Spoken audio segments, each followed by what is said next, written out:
আসসালামু আলাইকুম, স্বাগতম নতুন আরেকটি ভিডিওতে। দীর্ঘ 10 বছর পর দেশে আসার পর আবার মাত্র 2 মাস বাড়িতে থাকার পর আবার ফিরে যেতে হচ্ছে,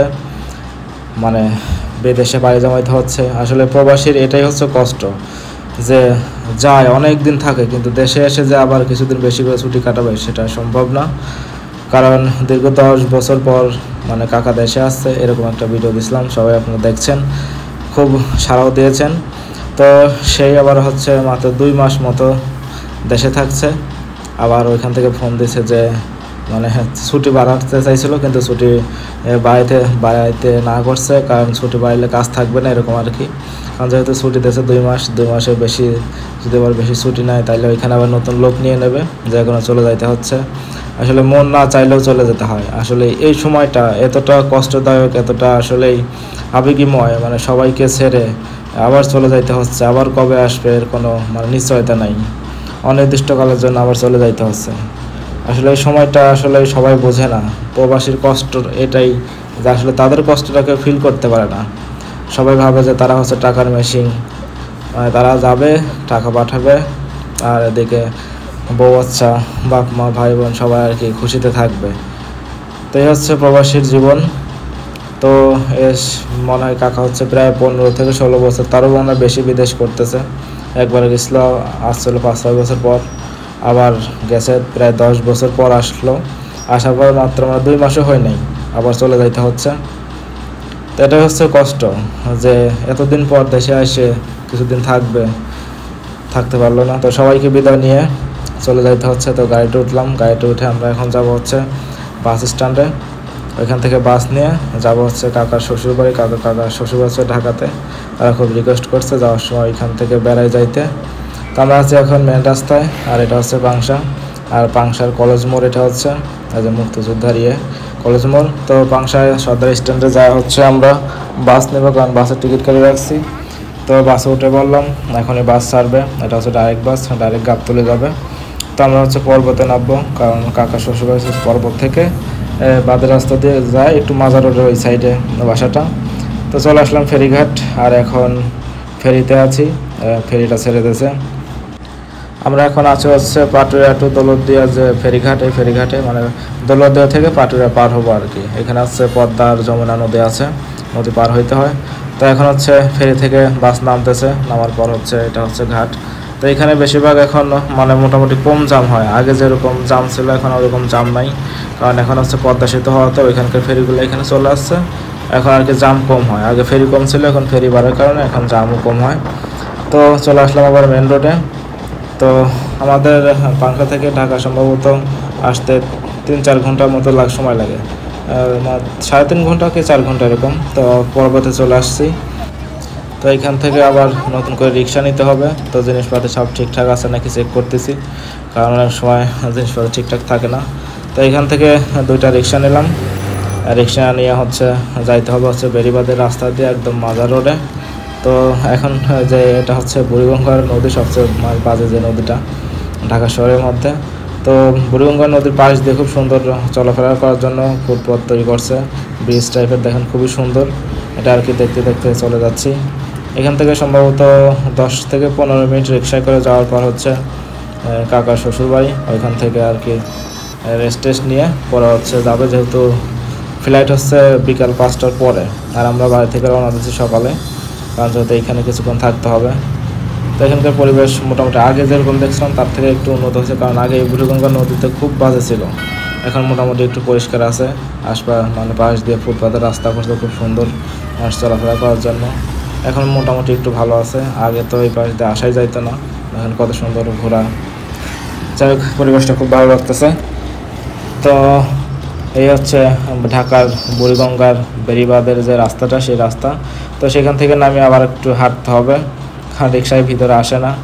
এখান থেকে 2-3 মিনিট হাঁটার পর নানাদের বাড়ি।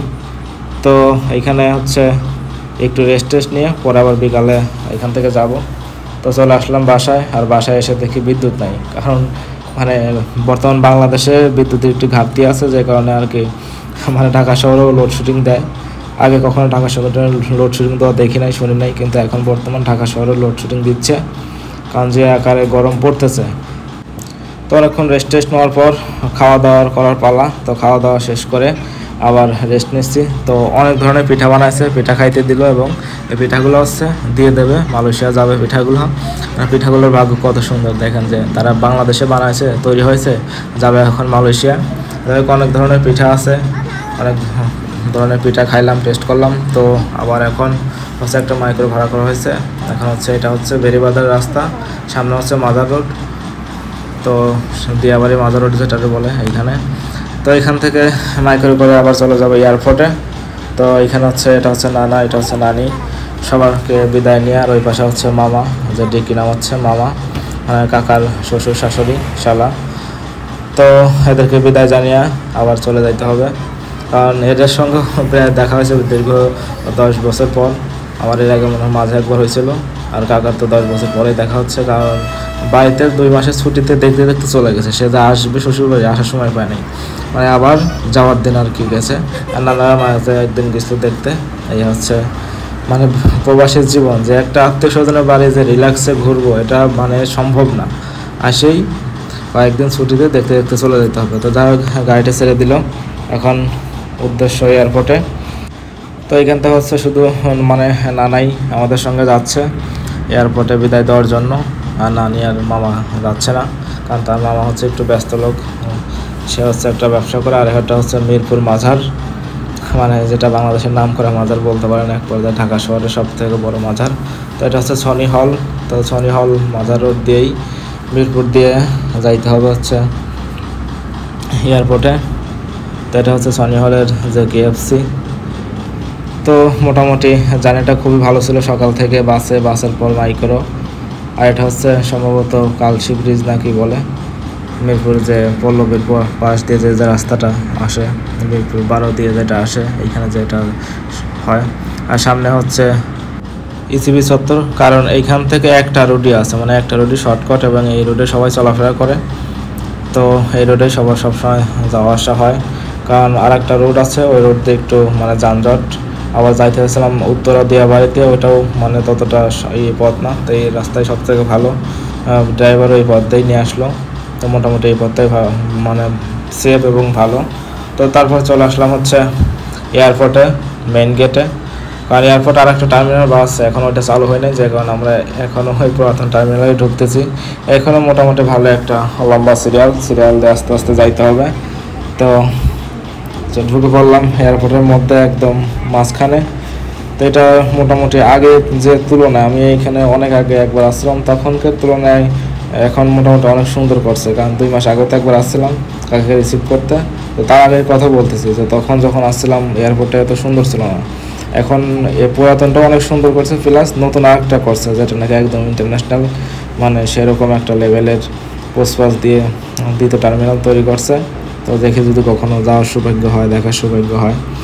তো চলে আসলাম এমন একটা জায়গা যেখানে বাংলাদেশের সব মানুষের মানে হাসি, দুঃখ, আনন্দ, আবেগ জড়িত আছে। কারণ এইখানে যারা বিদায় দেয়, তারা একটা আবেগী মুহূর্ত, কষ্টদায়ক মুহূর্ত পালন করে। আর যখন কারোর আত্মীয় স্বজনদের বাড়ি থেকে দেশে আসে, তখন তারা একটা আনন্দ মুহূর্ত নিয়ে তাদেরকে রিসিভ করতে আসে। এই জন্য আর কি বললাম যে এখানে এমন একটা জায়গা যে এখানে আনন্দও আছে, দুঃখ আছে, কষ্টও আছে। তো টাইম প্রায় শেষের দিকে। ওই এখানে একটা বিলবোর্ড আছে, বিলবোর্ডে দেখে মাঝে মাঝে টাইম দেখায়, কোন প্লেন কখন ছাড়বে। তো কাকা হচ্ছে টিকিট দেখতেছে যে তাদের ফ্লাইটটা কখন ছাড়বে। আর বাড়ি থেকে হচ্ছে সবাই ভিডিও কল দিচ্ছে দেখার জন্য যে কী অবস্থা, শেষ বিদায়। এখনও যেহেতু ভিডিও কলের যুগ, সবাইকে আসতে হয় না, ভিডিও কলে সবাইকে দেখাচ্ছে। আমি হচ্ছে ফোন ধরে রাখছিলাম, এক হাত দিয়ে ভিডিও করতেছি, আর এক হাত দিয়ে হচ্ছে ভিডিও কলে তাদেরকে দেখাচ্ছি। এই হচ্ছে এয়ারপোর্ট। আসলে এয়ারপোর্টে আসলে মানে সবারই একটা মানে আবেগীময় কাজ করে, যে কেউ বিদেশ থেকে যেমন আসছে, যে ইনি হচ্ছে বিদেশি, হয়তো বাংলাদেশে ঘুরতে আসছিল না, কোনো কাজে আসছিল, সেও যাচ্ছে। আবার বিদেশ থেকে কেউ আসবে, এই যে কাকা হচ্ছে সিরিয়াল দিয়ে, মানে টলে নিয়ে সিরিয়াল দিয়ে দাঁড়া থাকতে হয়। কারণ মূল যাত্রী বেশিরভাগ সিরিয়াল দিয়ে দাঁড়া থাকে না, বেশিরভাগই তাদের সাথে যারা আসে তারা সিরিয়াল দিয়ে দাঁড়া থাকে। যখন একদম গেটের সীমানায় যায়, তখন হচ্ছে মূল যাত্রী টয়লেটে নিয়ে ভিতর ঢুকে যায়। কারণ সিরিয়াল তো অনেক লম্বা, সিরিয়াল দিয়ে দাঁড়া থাকতে হয়। আর এই মুহূর্তটা কি বলবো, কষ্টদায়ক একটা মুহূর্ত। এই যে যেটা বোর্ড, এই বোর্ডে সব কিছু লেখা থাকে, কখন ফ্লাইট ছাড়বে, কখন মানে কত টাইম বাকি আছে সব কিছু লেখা থাকে, কোন দেশের ফ্লাইট কখন ছাড়তেছে। তো কাকা হচ্ছে সিরিয়ালটা তাকে দিয়ে দিল। এখন হচ্ছে প্রায় গেটের সামনাসামনি, এখন হচ্ছে বিদায়ের পালা। আসলে এই মুহূর্তটা খুবই কষ্টদায়ক। যাদের একদম কাছের লোক, আপন লোক, তারা আসলে কষ্টটা বোঝে যে আপন লোকের আসলে এরকমভাবে ছাড়তে কতটা কষ্ট লাগে, যে আবার কবে দেখা হবে মানে এর কোনো নিশ্চয়তা নেই। আসলে এটা খুবই কষ্টদায়ক যে কাকা চলে যাচ্ছে হাত নাড়া দিয়ে গেটের মধ্যে। আসলে এই সময়টা কতটা কষ্টদায়ক এটা আসলে বলে বোঝানো যায় না। এই যে কাকা গেটের সামনে দাঁড়ায় আছে। তো আসলেই সবার সুস্থতা কামনা করে যারা প্রবাসে আছে, দেশের রেমিটেন্স পাঠাচ্ছে, সবাইকে সুস্থতা আল্লাহ দান করে, সবাইকে ভালো রাখে। কারণ যারা বিদেশ যায় আসলে দেশের যে মায়া ত্যাগ করে মানে বিদেশ যায়, কতটা কষ্টে থাকে, তারা একা একা থাকে, দেশে মা বাবা আত্মীয় স্বজন সবাইকে ফেলে রেখে মানে দেশের যে নিজের দেশে যে হাসি খুশিতে একটা স্বাধীনভাবে থাকা যায়, এই স্বাধীনতা রেখে মানে আবার কাকা আসে, আবার হাত নাড়া দিচ্ছে। শেষ হয়তো বা এটাই শেষ দেখা। তো যেটা বলতেছিলাম যে বিদেশে মানুষ সব কিছু ছেড়ে চলে যায়, একা একা যা থাকে মানে তা শুধু একমাত্র দেশের লোকের ভালো রাখার জন্য। কিন্তু দেশের লোকের এক সময় দেখা যায় যে পল্টি নেয়। এটাই হয়ে আসতেছে বিদেশি লোকের প্রবাসী লোকের সঙ্গে। বেশিরভাগ আমি যত স্টোরি শুনছি, বেশিরভাগ প্রবাসী লোকের সঙ্গে মানে বেশিরভাগ তারা টাকা পাঠায়, সেই টাকাটা হদিস থাকে না, টাকাটা তার ব্যক্তিগত কাজে একদমই লাগে না। দেখা যায় যে সে টাকা পাঠায়, আরেকজন সাম্রাজ্য গড়তেছে, আসে দেখে যে তার টাকা আরেকজনের কাছে, এরকম হয়ে যায় আর কি। আসলে ভাই ব্রাদারের মধ্যে এগুলো বেশি হয়। তো যাই হোক, কত কিছু বললাম না, একটা জিনিসই বলি যে আসলে প্রবাসীর কষ্ট কেউ বোঝে না, এটা সত্য কথা। আর প্রবাসী না থাকলে হয়তো বা দেশের চাকা এরকমভাবে ঘুরতেও না, এত মানে স্বাভাবিকভাবে চলতো না। আর হাজারো প্রবাসীর জন্য হাজারো ফ্যামিলি ভালো আছে, এটাই বলবো। তো সবাইকে প্রবাসীদেরকে সেলুট জানাই। তো আমরা হচ্ছে বিদায় দিয়ে চলে আসলাম। তো যে টাইমে প্লেন ছাড়ার কথা সেই টাইম অনুযায়ী একটা প্লেন যাচ্ছে। তো আল্লাহ জানে এই প্লেনের মধ্যে আছে কিনা, কারণ যোগাযোগ তো অনেক আগে বন্ধ হয়ে গেছে।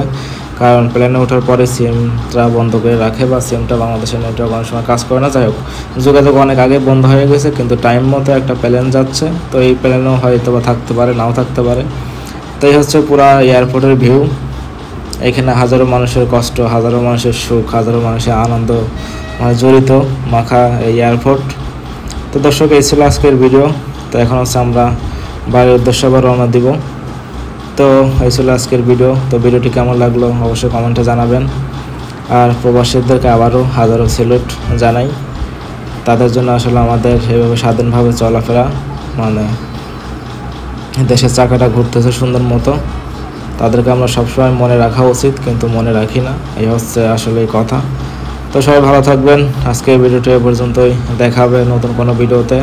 তো আমার চ্যানেলটি এখনও যারা সাবস্ক্রাইব করেনি, চ্যানেলটি সাবস্ক্রাইব করে রাখবেন, আর ফেসবুক পেজটি ফলো করে রাখবেন। তো ভালো থাকবেন, আল্লাহ হাফেজ।